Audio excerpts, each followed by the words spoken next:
Hi viewers, welcome to our channel. ప్రస్తుతం మనతో పాటు ప్రముఖ పొలిటికల్ అనలిస్ట్ డాక్టర్ దుర్గా గారు ఉన్నారు. వారితో ఒకసారి మాట్లాడదాం. మేడం నమస్కారం. మేడం నమస్తే. మేడం 2029 ఎలక్షన్స్ విషయానికి వస్తే అప్పటికి ఇప్పుడున్న కాంగ్రెస్ పార్టీ కానీ తెలంగాణలో ఏపీలో చూసుకుంటే వైసీపీకి ఈ రెండుటికి కూడా జనసేన టీడీపీ నుంచి థ్రెట్ ఉంది అని అనుకోవచ్చా? ఎందుకంటే ఆల్రెడీ ఇక్కడ అధికారం వచ్చేసింది జనసేన టీడీపీ కూటమికి. అక్కడ కూడా బలం చేకూర్చడానికి ప్రయత్నాలు అయితే జరుగుతున్నాయి. మరి ఏం జరగచ్చు అంటారు? ఈ రెండు పార్టీలు మిగతా రెండు పార్టీలను ఏ విధంగా మార్పు చెందొచ్చు అంటారు? ఇవాళ కొండగట్ట ఆంజనేయ స్వామి గుడికి వెళ్ళారు ఎవరు, పవన్ కళ్యాణ్. సో అంటే ఆయన ఏదో మొక్కుకున్నారు కాబట్టి వెళ్ళారు. గతంలో ఆయన ఐ థింక్ 2023 జనవరిలో వారాహి పూజకి వెళ్ళినట్టున్నారు కొండగట్ట ఆంజనేయ స్వామి గుడికి. మళ్ళీ ఇప్పుడు వెళ్ళారు. అంటే ఆ రోజు ఒక జన సైనికుడిగా వెళ్ళాడు ఆయన. ఇవాళ ఒక ఉప ముఖ్యమంత్రిగా, ఒక మంత్రిగా ఆయన బాధ్యతలు తీసుకున్నాక వెళ్ళారు. అంటే ఇప్పుడు ఆయన అఫీషియల్గా వెళ్ళినట్టు లెక్క. అంటే మార్పు చెప్తున్నాం మనం.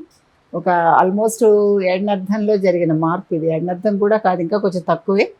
బట్ ఏదేమైనా మీరు అన్నది ఏంటంటే ఇక్కడ తెలుగుదేశం జనసేన కాంగ్రెస్కి థ్రెట్ అని అడిగారు.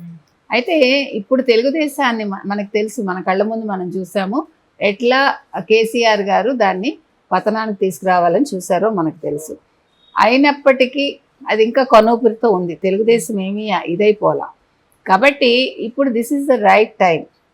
ఎందుకంటే ఇప్పుడు అక్కడ బలం పుంజుకుంది కాబట్టి ఆంధ్రప్రదేశ్లో తెలుగుదేశం. ఇప్పుడు తెలంగాణలో కూడా వాళ్ళు తప్పకుండా వాళ్ళ పని మొదలు పెడతారు. అంటే బలోపేతం కావడానికి ప్రయత్నిస్తారు. ఆ ప్రయత్నించడంలో 100% వాళ్ళు 29లో పదవి చేపడతారని మనం చెప్పలేం. ఎందుకంటే కాంగ్రెస్కి ఇప్పుడు బాగానే ఉంది. కాకపోతే ఇక్కడ ఏం జరుగుతుందంటే జనసేన ఏం చేస్తుంది, జనసేన కూడా ఇక్కడ ఎంట్రీ ఇస్తుంది. తెలంగాణలో జనసేన కూడా ఎంట్రీ ఇస్తుంది. ఇచ్చి వాళ్ళు కూడా రూట్ లెవెల్ నుంచి, గ్రాస్ రూట్ లెవెల్ నుంచి బలోపేతం కావడానికి చూస్తారు. ఎందుకంటే ఇక్కడ కూడా ఇప్పుడు పవన్ కళ్యాణ్కి కొంచెం వేవ్స్ బాగున్నాయి కాబట్టి. అయితే వీళ్ళు 29కి వీళ్ళు పగ్గాలైతే చేపట్టలేరు ముఖ్యమంత్రిగా.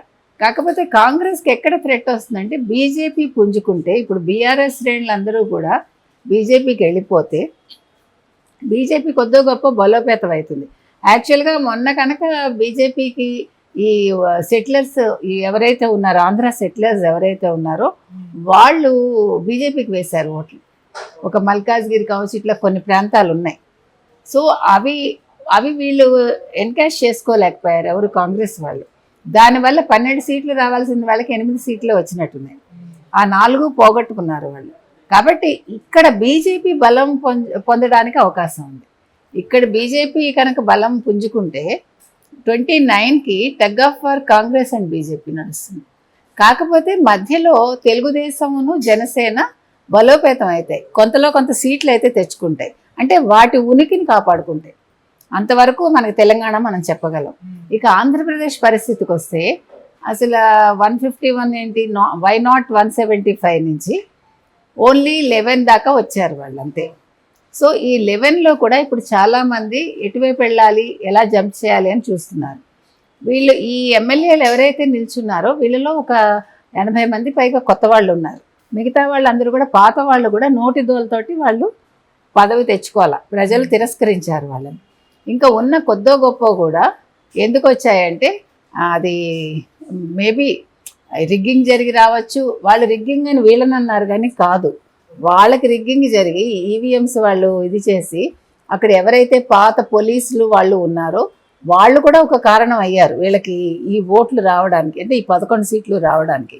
సరే, అసలు జగన్మోహన్ రెడ్డి గెలుస్తారా లేదా అనుకున్న టైంలో బాగానే ఒక 56,000 57,000తో ఆయన గెట్టెక్కాడు ఆయన. అంటే గతం కంటే పడిపోయాడు కానీ 93 నుంచి 57కో 56కో వచ్చినట్టున్నారు ఆయన, 56 చిల్లరకి. సో అక్కడ కూడా తగ్గింది, ఆ వేవ్ అయితే తగ్గింది. ఎందుకంటే ఇప్పుడు కార్యకర్తల్లో కూడా చాలా కోపం ఉందండి వైసీపీలో. వీళ్ళు అసలు కార్యకర్తల్ని వదిలేశారు, నాయకుల్ని పట్టించుకోలేదు. ఇంకా అసలు ఎమ్మెల్యేలు ఎంపీలు అయితే చెప్పక్కర్లే, ఎప్పుడు వాళ్ళకి అపాయింట్మెంట్ లేదు. నిన్నటి వరకు సజ్జల హవా నడిచింది, సజ్జల కొడుకుది. అంటే ఈయన ట్రాప్లో పడ్డారా లేకపోతే ఈయన గుడ్డిగా నమ్మారా మనకేమీ తెలియదు. ఎవరు, జగన్మోహన్ రెడ్డి, భారతీరెడ్డి కూడా నమ్మారా, ఇవేవి మనకు తెలియదు. కాకపోతే ఇప్పుడు మాత్రం జగన్మోహన్ రెడ్డిని అమాయకుడు అని మాత్రం ఎవరు అనుకోకూడదు. అమాయకుడు అనుకుని జాలి పడే పరిస్థితి మాత్రం ప్రజలు తెచ్చుకోకూడదు. ఎందుకంటే ఇప్పుడు ఆయన ఏం కావాలో ఆయన పొందాడు, ఒక వ్యాపారవేత్త అంతే. అతను పొలిటీషియన్ కాదు ఎవరు, జగన్మోహన్ రెడ్డి. కాబట్టి తనకేం కావాలో తను సంపాదించుకున్నాడు. నాకు ప్యాలెస్లు కావాలనుకున్నాడు, నాకు ఆస్తులు కావాలనుకున్నాడు, ఆయన నాకు సంపద కావాలనుకున్నాడు, సృష్టించుకున్నాడు. ప్రజలకి చెయ్యాలని ఆయన రాలేదు, సంక్షేమాలు ఇస్తే వాళ్ళు పడుంటారు అనుకున్నాడు. ఆయన కాన్సెప్ట్ అది. ఆయన నిఖార్సైన పొలిటీషియన్ అయితే కాదు, రాజకీయ నాయకుడు అయితే కాదు. వేరేజ్ ఇప్పుడు తెలుగుదేశానికి బాగుంది, కానీ బాగుంది కదా అని వీళ్ళు ఇప్పుడు ఏమనాలి, కొంచెం రిలాక్స్ అవ్వకూడదు.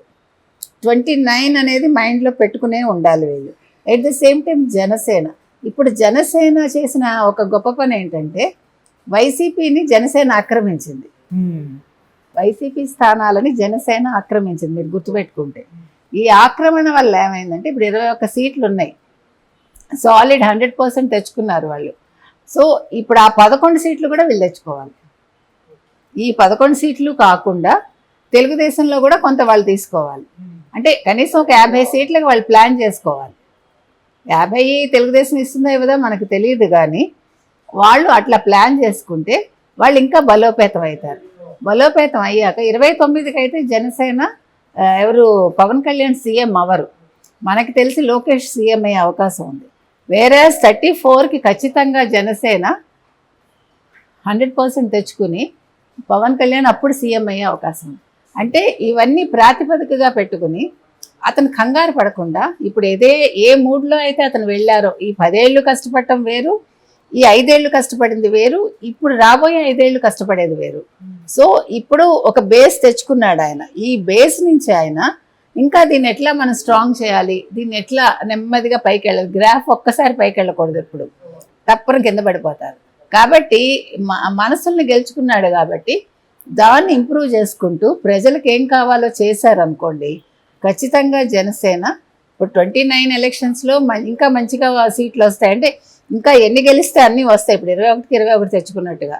అదేవిధంగా 34 మాత్రం సాలిడ్గా జనసేనకు వస్తుందండి. పవన్ కళ్యాణ్ సీఎం అవడం తథ్యం. కూటమిగా వెళ్ళే ఛాన్సెస్ ఏమన్నా ఉన్నాయంటారు madam? BJP, Janasena and TDP తెలంగాణలో ఖచ్చితంగా వెళ్తారండి, ఏమి సమస్య లేదు.